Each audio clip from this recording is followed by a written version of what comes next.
Hi everyone, you're welcome to Talks with Benga.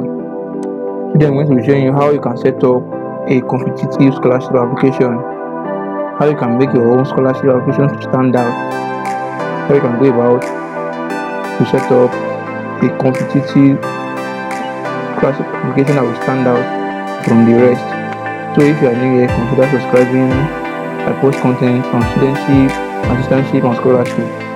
So if you have any question on scholarship, studentship, and assistantship, you can do it to drop it in the comment section.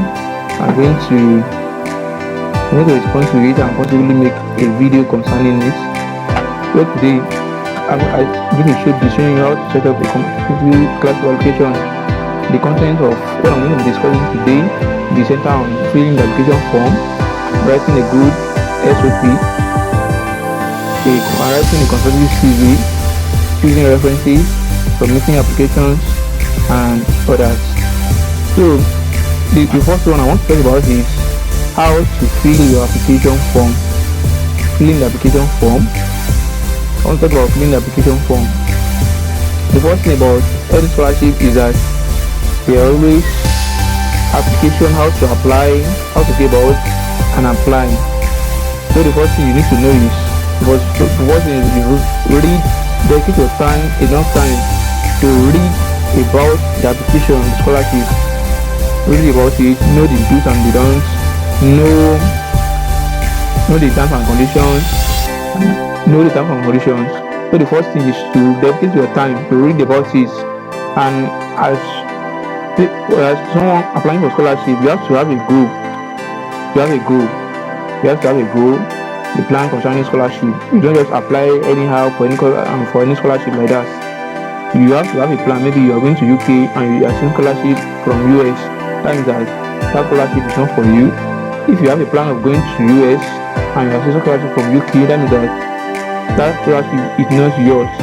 Because you are seeing many people, because they fail to read after paying the application fee, after paying the waiver. At the end of the day, they realize that they cannot cope with scholarship.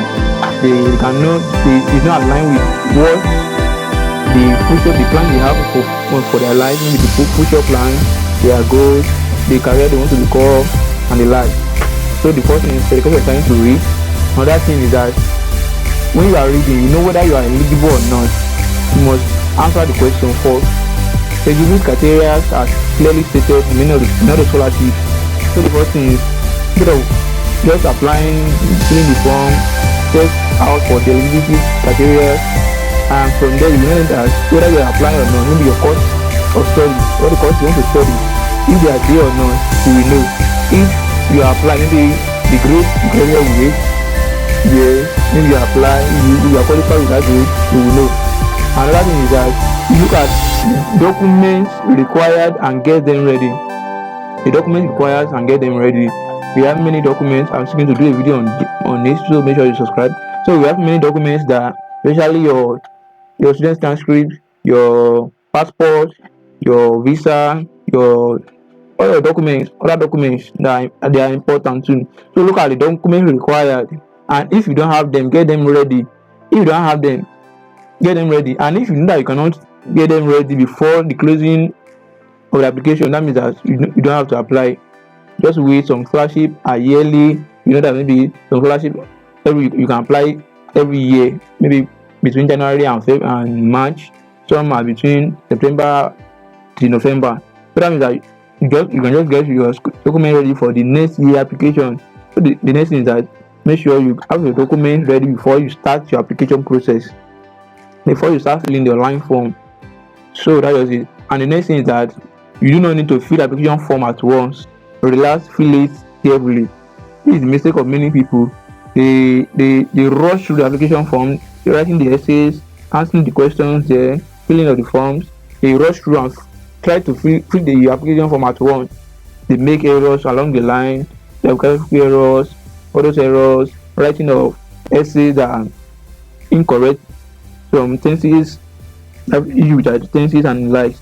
Even filling of the references and the likes. They don't have a good references, all those things like that. So you don't have to fill the application form at once. Just know when and when the application form is going to close, and start feeling little by little, little by little, little by little. Feel it today and move to the next one. Or most of the scholarship applications, you can feel it and continue from where you stopped the last time. So that is it. What I want to tell you about the filling the application form. So take your time, relax, read very well, make sure you until you are sure that you have the best answer for the section you are filling on the application form. Don't fill it. So that is about filling of the application form. The next thing is writing of a good SOP and motivation letter. I'm going to have a video coming up on this too, so don't worry, make sure you subscribe. You are going to see it, but it's on my website now. You are going to see it on my website. I have to write a convincing statement of purpose, so it's going on my website. The link on my website, I'm going to drop it in the description below. You can also visit it, talkswithbenga.com.ng. So that is the link to my website. So make sure if you want to read more about that, you can just go to the link. I'm just going to drop a video on it. But the first thing is that you must always start with relevant introductory statements about your statement of purpose. Now, if you want to write statement of purpose, always start with relevant introductory statements. Like example now, technological advancement in any human society is a product of a cutting-edge research. Technological advancement in any human society is a product of cutting-edge research. Like normally, starting along this way will captivate the readers, and they know that this person at least knows what you want to do, has made research about the courses or he wants to pursue. He knows that the course he's going to pursue is going to add values to life. He has find out the solutions that his course can bring about. Like yes, the solutions he can bring by studying that course. And you are not just talking trash, you are talking facts. Technological advancement in any human society is a product of cutting-edge research. So that means that you are talking facts, you are talking real life situations. So the next thing is that always give a summary of your interest in the program. Don't just write many words, don't just write many pages of letters. Always give a summary of your interest in the program. For example, now if you are applying for Erasmus math mode scholarship, so the first thing that you can just say, my interest in math mode is driven by the need to learn new techniques, integrate analytical skills, match both theoretical and practical knowledge to contribute to societal development, and on like that. So the first thing, the thing about it is that the interviewers, the reviewers, they have many things to review, many letters to look at, many letters on their tables to look at. So if you are just writing trash, if you are writing a long statement of purpose, you might discover that you don't have the time to read it. But if you have a summary of your research, summary of your interest in that area, they will know that this person has been able to capture the relevant things in just few lines like that. So you know, just give summary. Don't write a long sentences, a long letter, a long pages, many pages. Just give and be precise when you are giving the summary. So, for example, my interest in math mode is driven by the need to learn new techniques, integrate analytical skills, match both the theoretical and the practical knowledge to contribute to societal development. My interest in mathematical modeling is based on its efficient use in forecasting future anxiety and uncertainties.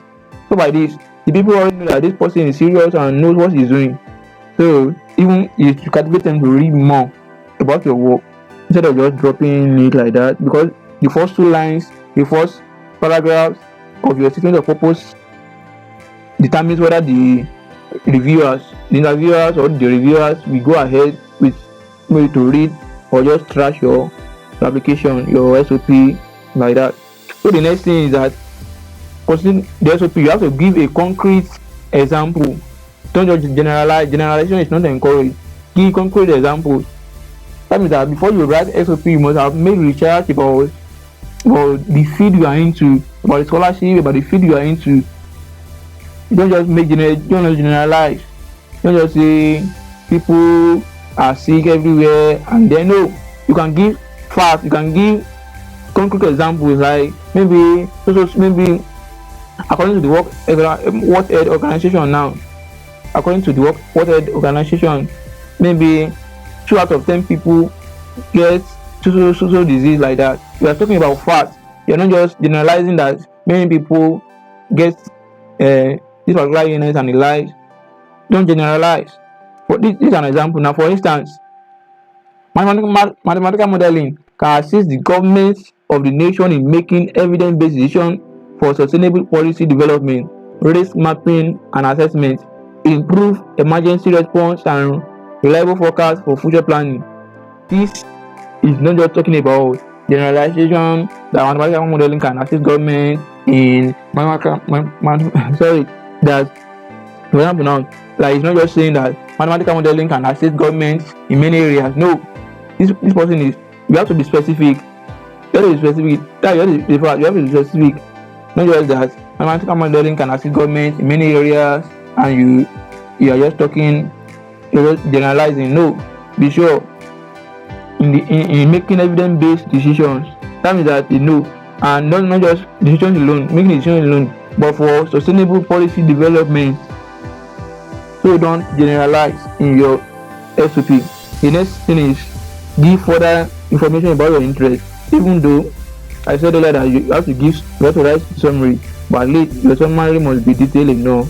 So you have to give further information about your interest in the program. If you are applying for a scholarship, you must have the reason why you are applying for that scholarship. You must be able to convince the interviewer the reason why they must offer you that scholarship out of the many people that are applying together in scholarship. So this is an example now. Like, I'm talking about math mode now, using an example. The math mode program offer MSc modules such as computational method for data-driven modeling, mathematical modeling, and applied analysis, which are relevant in the field of mathematical biology and biological process, which align with my career interest to applying mathematical tools in solving health problems. This for mathematicians now. They're applying for the math mode. Math mode is Erasmus scholarship for mathematicians. So you must know that this person is not just talking anyhow. He is able to align his interest with the scholarship. He's able to tell the reviewer. Now, by saying this, you're able to tell the reviewer about your interest and how this scholarship will help your interest, related to your interest and like. So by so doing, they know that you are not just talking trash, and you know that you are not just beating about the bush. So they know that you are serious. So the next thing is that you must sell yourself to application reviewers. Even though I've said earlier that you must not write many pages, but just pick out some relevant points that can make you stand out, that can sell you to the application reviewers. For example, like if you have a first class in mathematics, or in mathematics, for example, or in your maybe in biology or in anything that you know that is relevant to what you are applying for, you can see there. Maybe for example, now you can tell them that I hold a bachelor degree with first class on in industrial mathematics and have a good programming skills based on my relevant academic background. You can see if you have two, you can even state it. You can say I hold a bachelor degree with first class. You can say the grade there maybe 4.95 out of 5.0 grading scales. It's it's also course and like, and you have a good knowledge of other relevant things that can sell you to the reviewers. So by then they will know that this person is really fit and know what he's doing and is qualified for the scholarship. So the other thing is that you must have your learning objectives and goals. What are the objectives? What are the objectives? So like this is an example now. Like you can say my learning objectives during the program include developing proficient professional skills in mathematical biology and biological process to model and solve challenges in health sector. So like there must be a reason. There must be a reason why you are studying being for that scholarship. Itemize them out, list them out, enumerate them here and to the viewers. Tell them what you are going to gain by learning and taking the scholarship. So that just it, you can just make see like that. So the next one is realization of your goals after the program. Many of the scholarship, many of the scholarship, they are not just giving scholarship because of maybe just there's no free money anywhere. So no scholarship is free. Many of the scholarship they want people from developing countries, from Commonwealth countries, from developing countries that can sustainably carry out the sustainable development goals. That can carry out one of the goals or two or three of the goals. So when they are giving you scholarship, they are not giving you scholarship because of yourself, because of your grade. They are giving you scholarship because of the goals, what they want to achieve with the scholarship. So scholarship we have ask you to come back to your host country, your home country after the scholarship. So you must have a goal. You must be able to convince them about what the host country, your community will gain from you after the scholarship. So that means that you must know about these SDGs, the Sustainable Development Goals, and how you can align your interest to that Sustainable Development Goals and be able to, so that you're able to convince them about what you will do after getting the scholarship. This is an example. You can say on completing this scholarship program, this Mathematics MSc program, I intend to solve some challenges in Nigeria health sector through modeling of real life issues.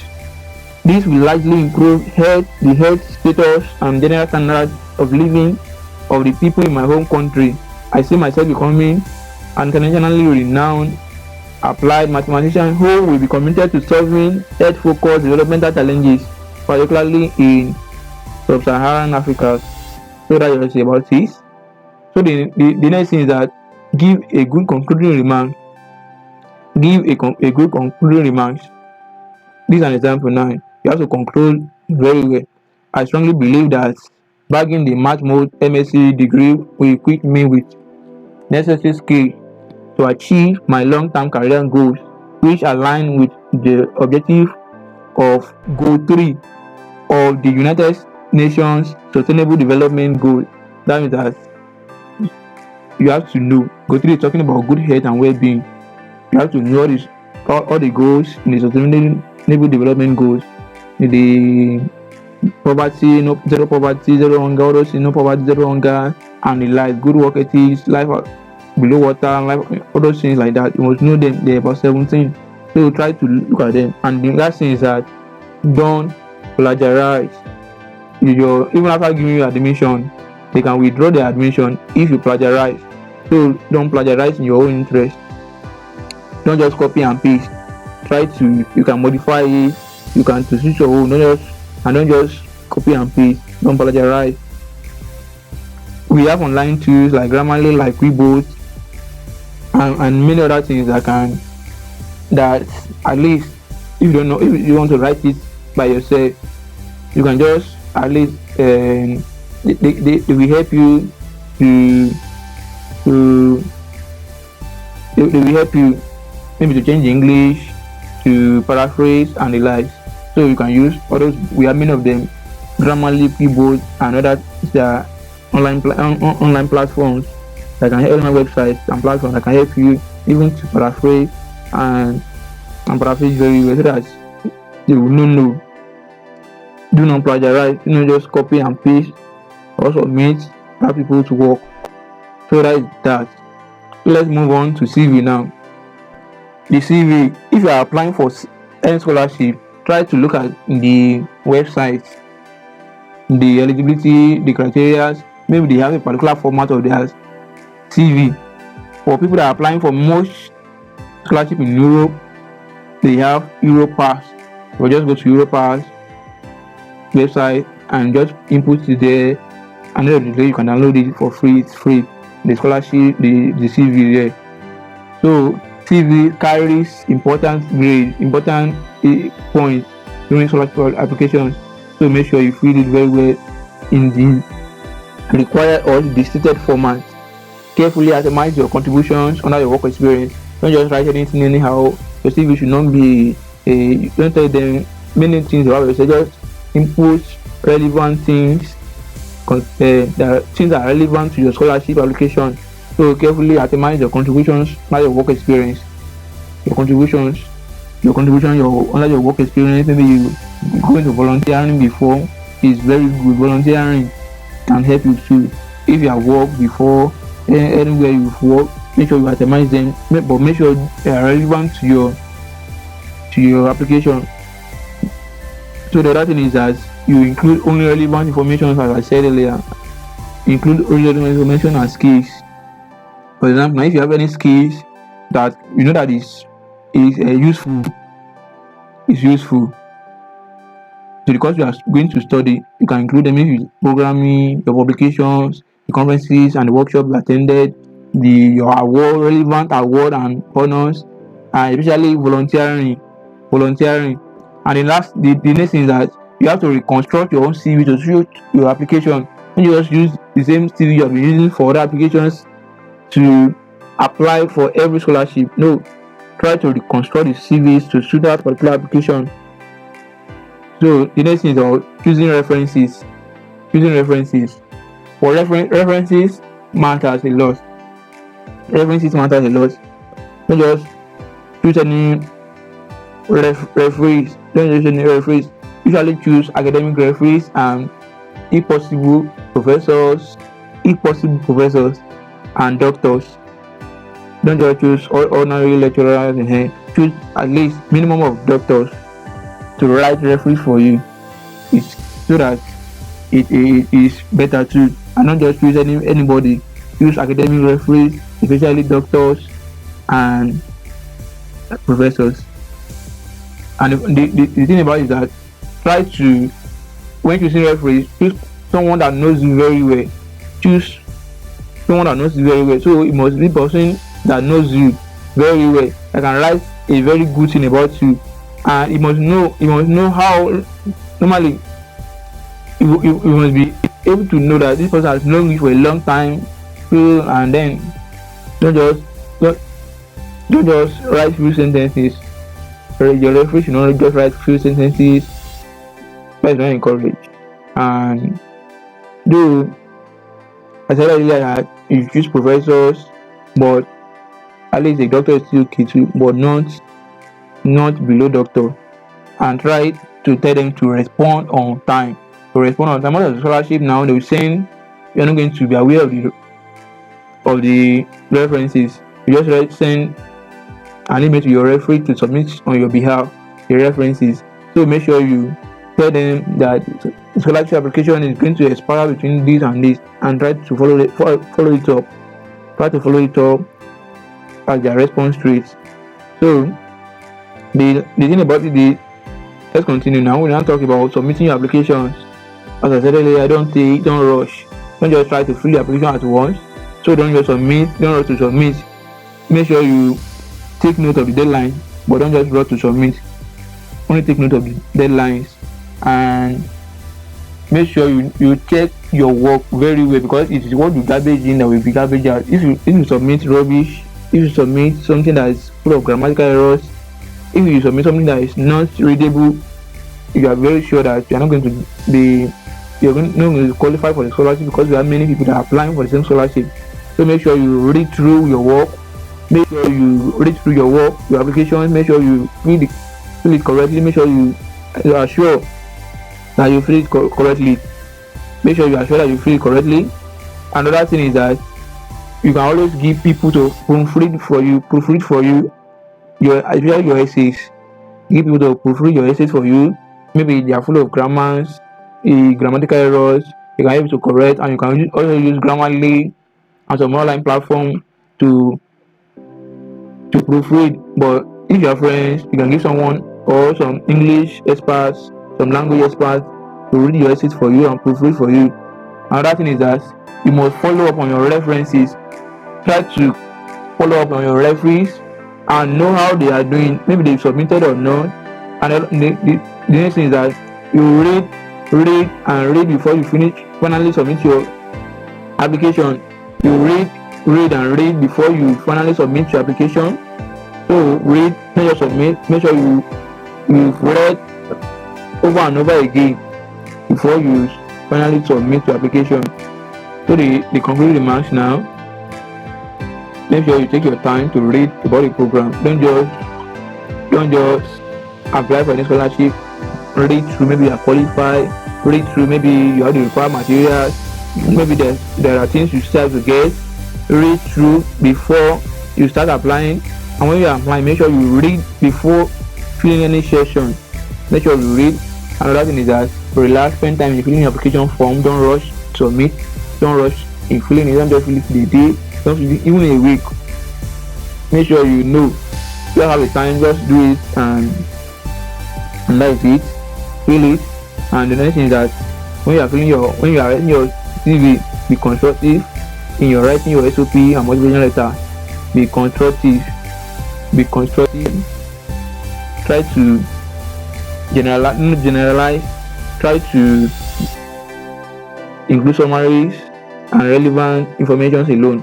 And your CV, only include relevant details in your CV and choose your references well.